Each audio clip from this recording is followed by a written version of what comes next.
Hi friends. ఇక్కడ మనకి APSC application ఏదైతే ఉందో అది ఓపెన్ అవ్వట్లేదు అని చెప్పి చాలామంది చెప్పడం జరుగుతుంది. ఏపీఎస్సి క్లిక్ చేసిన తర్వాత మీరు ఇక్కడ రెండు రకాల సైట్ నెంబర్స్ చూస్తున్నారు కదా. ఇక్కడ psc.ap.gv.in.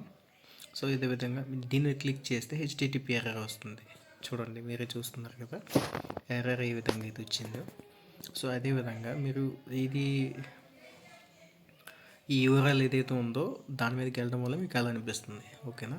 సో ఇప్పుడు నేను ఏదైతే డైరెక్ట్గా దీని మీద క్లిక్ చేయడం వల్ల ఇక్కడ చూస్తున్నారు కదా అఫీషియల్ వెబ్సైట్. దీంట్లో నార్మల్ ఇన్ఫర్మేషన్ అంటే ఆల్రెడీ అప్లికేషన్తో పాటు మిగతా విషయాలన్నీ. కాకపోతే దీంట్లో వెతకడానికి కొంచెం ఇబ్బందిగా ఉంటుంది కదా, ఎక్కడ ఉంది ఏంటి అని చెప్పేసి. మనకి కిందన ఉంటుంది ఓటీపీఆర్ అనే విషయం కూడా మనకి కింద ఉంటుంది. సరే, ఇక్కడ సంబంధించి అప్లికేషన్ డీటెయిల్స్ కానీ ఏదైనా ఉంటే అడుగుతున్నాడు. సో అదేవిధంగా ఇందులో ఎంత లెంతీగా ఉందని చెప్పేసి ఏంటంటే మనకి అప్లికేషను డైరెక్ట్గా ఇక్కడ చూస్తున్నారు కదా ఓటీపీఆర్.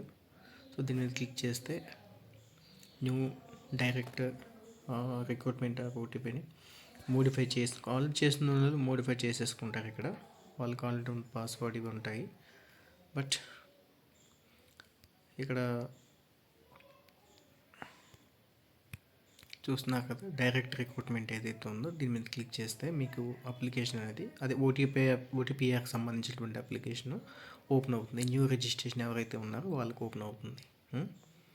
మీరు చూస్తున్నారు ప్రతిదీ కూడా మీరు ఏంటి 10th ఎలా ఉందో స్పేస్ కూడా ఉన్నట్లయితే నేమ్కి ఫర్ సపోజ్ ఏదో ఒక పేరు ఉంటుంది, ఆ పేరుకి ఇంటి పేరుకి మధ్యలో స్పేస్ ఉంటే స్పేస్ కూడా పెట్టియండి. ఎందుకంత తప్పుగా పెట్టొద్దు అసలు. ప్రతిదీ కూడా కరెక్ట్గా 10th సర్టిఫికేట్లో ఎలా ఉందో డేట్ ఆఫ్ బర్త్ కానీ తర్వాత మోల్స్ కానీ ప్రతి మీరేంటంటే కరెక్ట్గా మెన్షన్ చేసి పెట్టండి. అడ్రస్ డీటెయిల్స్ కూడా ప్రతిదీ ఉంది ఇక్కడ చూస్తున్నారు కదా.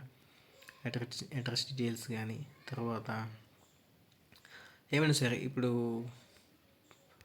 10thలో స్కూలింగ్ డీటెయిల్స్ ఒకసారి చెక్ చేద్దాం. స్కూలింగ్ డీటెయిల్స్లో మీకు ఏంటి మార్క్స్ ఏంటి ఏ విధంగా కొంతమందికి ఏంటంటే మార్క్స్ ఏం వేయాలని చెప్పేసి గ్రేడ్స్ వేయాలా మార్క్స్ వేయాలంటే మీకు అందులో సర్టిఫికేట్లో మెన్షన్ చేసి పెట్టుంటారు మీకు మార్క్స్ అనేసి లేదంటే గ్రేడ్స్ అని. దాని ప్రకారంగా ఇక్కడ వేయండి. హాల్ టికెట్ ప్రతిదీ స్టార్ మార్క్ ఇక్కడ ఏదైతే ఉందో ప్రతిదీ కూడా మీరు ఇక్కడ ఎంటర్ చేయాల్సి ఉంటుంది. సో ఇక్కడ కొంతమందికి వచ్చే డౌట్, నేను రెగ్యులరా ప్రైవేటా ఓపెనా మైగ్రేట్ టు ఇదని నార్మల్గా క్వశ్చన్ తెలిసిపోతుంది. ఎందుకంటే వేరే స్టేట్ నుంచి వచ్చి ఇక్కడ ఉన్నామా అండ్ ఇక్కడ తెలంగాణ స్టేట్ నుంచి వచ్చిన వాళ్ళకి ఒక్కొక్కదానికి ఒక రూల్ ఉంది. ఇక్కడ ఓపెన్ స్కూలింగ్ అంటే డిస్టెన్స్లో చదువుకునే వాళ్ళ కోసం. తర్వాత ప్రైవేట్ అంటే గవర్నమెంట్ రికగ్నైజ్డ్ కాని స్కూల్లో కొంతమంది చదువుకుంటారు అనమాట. సో వాళ్ళ కోసం. అదేవిధంగా రెగ్యులర్ స్టడీ అంటే రెగ్యులర్ స్టడీ ఇక్కడ వీడు క్లియర్ కట్గా మెన్షన్ చేసి పెట్టారు. సో మనకి ఏంటంటే ఎవరైతే 7th to 10th వరకు గవర్నమెంట్ స్కూల్ సేమ్ జోన్లో మన స్టేట్లో సేమ్ జోన్లో చదువుకున్నట్లయితే వాళ్ళు తర్వాత 4th to 10th వేరే జోన్ అయినా సరే 4th to 10th government recognition స్కూల్లో చదువుకుండాలి.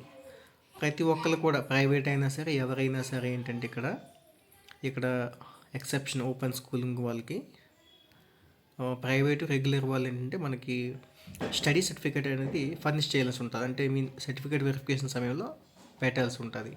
తర్వాత ఇక్కడ మీరు year of passing 4th class చాలామంది గుర్తుండదు. సో అప్పుడు మీరేం చేయాలంటే ఈ 10th క్లాస్ సర్టిఫికేట్ మీద మీరు ఎప్పుడు పాస్ అయ్యారనే విషయం ఉంటుంది అక్కడ. సో దానికి 1 సంవత్సరం తగ్గించుకుంటూ ప్రతి దాంట్లో కూడా 4th క్లాస్ నుంచి పెట్టుకుంటూ వచ్చేస్తారు. తర్వాత స్కూల్ నేమ్ ఏదైతే ఉందో సేమ్ టు ప్రతి స్కూల్ కొంతమంది స్కూల్ చేంజ్ అయ్యి ఉండొచ్చు. సో స్కూల్ నేమ్ చేంజ్ చేసుకుంటూ రావాలి. ఇక్కడ బోర్డు మీరు 10th క్లాస్కి బోర్డు వస్తుంది. బోర్డ్ ఆఫ్ సెకండరీ ఎడ్యుకేషన్ ఏదైతే ఉందో అది వస్తుంది. అదేవిధంగా మనకి హైయర్ క్వాలిఫికేషన్ మీకు ఇంటర్మీడియట్కి అయితే బోర్డ్ ఆఫ్ సెకండరీ ఎడ్యుకేషన్ వస్తుంది. Board of intermediate education Andhra Pradesh. So అదేవిధంగా డిప్లొమాకి సంబంధించి కానీ ఏ బోర్డు అయితే ఆ బోర్డు మీకు అక్కడ సర్టిఫికేట్ మీద మెన్షన్ చేసి పెట్టుంటాడు. పోస్ట్ గ్రాడ్యుయేషన్కి సంబంధించి, ఎంఫిల్కి సంబంధించి, పిహెచ్డి సంబంధించి అడిషనల్ క్వాలిఫికేషన్ ఇంకా ఏమైనా టెక్నికల్ క్వాలిఫికేషన్స్ మీద ఉన్నట్లయితే అవి కూడా మీరు దీంట్లో మెన్షన్ చేసి పెట్టి ఈ 2 మాకు do want to receive the notification alerts ఏమైనా ఉంటే మనకి నోటిఫికేషన్స్ సంబంధించి తర్వాత ఐ యాక్సెప్ట్ ది అబోవ్ ఏదైతే పెట్టామో నాకు తెలిసినంత వరకు నేను కరెక్ట్గా పెట్టాను అని చెప్పి for the best of my knowledge అని చెప్పి ఇక్కడ మెన్షన్ చేశాడు. తర్వాత ఫోటో సిగ్నేచర్ దగ్గర చాలామంది తప్పు చేస్తున్నారు. అంటే నేను కూడా తప్పు చేశాను. ఏంటంటే ఫోటో అండ్ సిగ్నేచర్కి ఎన్ని కేబీలు కావాలి, ఫోటోగ్రాఫ్కి ఎన్ని కావాలంటే ఫోటోగ్రాఫ్కి 50 కేబీలు ఉండాలి, సిగ్నేచర్కి వచ్చి 30 కేబీస్ ఉండాలి. అది ఫోటోగ్రాఫ్ కూడా ఏంటంటే మీరు డైమెన్షన్స్ 3.5 అండ్ 4.5 డైమెన్షన్స్లో ఉండాలని చెప్పాడు.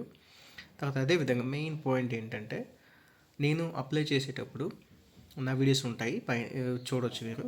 అప్లై చేశాను, నేను ఆల్రెడీ అప్లై చేసి పెట్టాను, పేమెంట్ కూడా చేసి పెట్టాను. కానీ నేనేం చేశానంటే ఫోటోకి దాని మీద నా నేమ్ రాయలేదు. జస్ట్ ఏంటంటే ఎప్పుడు ప్రింట్ అయిందని చెప్పేసి ఫోటోగ్రాఫ్ అనేది మెన్షన్ చేసి పెట్టాల. సో అప్లికేషన్ ఫైనల్ సబ్మిట్ అని వచ్చింది, బట్ దాన్ని నేను చేంజ్ చేయాల్సి ఉంటుంది. కాబట్టి ఇలాంటి చిన్న చిన్న విషయాలు మీరు తప్పు చేయకుండా ఉండడం కోసం మీరు కరెక్ట్గా అది కూడా ఎలా ఉండాలి, మీరు జేపీజీ కానీ జేపీఈజీ కానీ ఉండొచ్చు, రెండింటిలో కూడా ఉండొచ్చు. చూస్తున్నారు కదా. సో ఫైనల్గా ఏంటి, ప్రివ్యూ కొడతారు. ప్రివ్యూ కొట్టిన తర్వాత మీకు సేవ్ అండ్ సబ్మిట్ వస్తుంది. సో ఆటోమేటిక్గా ఇక్కడ ప్రివ్యూ కొట్టాను, బస్ ఇవన్నీ ఎంటర్ చేయలేదు కాబట్టి నేను అలా చూస్తున్నారు కదా. సో అది ఎందుకు అప్లికేషన్ ఓపెన్ అవ్వట్లేదు అంటే మీరు సైట్ ఏదైతే ఉందో అది కరెక్ట్ సైట్ ఓపెన్ చేయట్లేదు. దీంట్లో కూడా మీకు ఇది ఎప్పటి నుంచి వచ్చిందంటే మనకి సైట్ అనేది బాగా లోడ్ అయిన తర్వాత ఏంటంటే సైట్ యొక్క డిఫాల్ట్గా ఉన్నదాన్ని చేంజ్ చేసి పెట్టారు. సో ఇప్పుడు ఆన్లైన్ అప్లికేషన్ సబ్మిషన్ ఎవరైతే చేసి పెట్టుంటారో వాళ్ళకి ఏంటంటే ఇలా ఆల్రెడీ యూజర్ ఐడి పాస్వర్డ్ ఉన్న వాళ్ళు ఏంటంటే దీంట్లో ఓపెన్ అయ్యి లాగిన్ అవ్వచ్చు. ఓకేనా. సో మీకు ఏమైనా డౌట్స్ ఉంటే కాల్ చేయొచ్చు, బట్ కావట్లేదు ఇవి. ఈ నెంబర్స్ ఏవైతే ఉన్నాయో ఇవి కావట్లేదు. ఇవి కొంతమందికి అవ్వచ్చు, కొంతమంది కాకపోవచ్చు, బట్ నేనైతే ట్రై చేశాను, నాకైతే వీలు కాలే. సో బట్ ఇంకేమైనా డౌట్లు కనుక ఉన్నట్లయితే మీరు కామెంట్ సెక్షన్లో కామెంట్ చేయండి. ప్లీజ్ దయచేసి కొంచెం వీడియోని షేర్ చేయండి, సబ్స్క్రైబ్ అండ్ లైక్ చేయండి.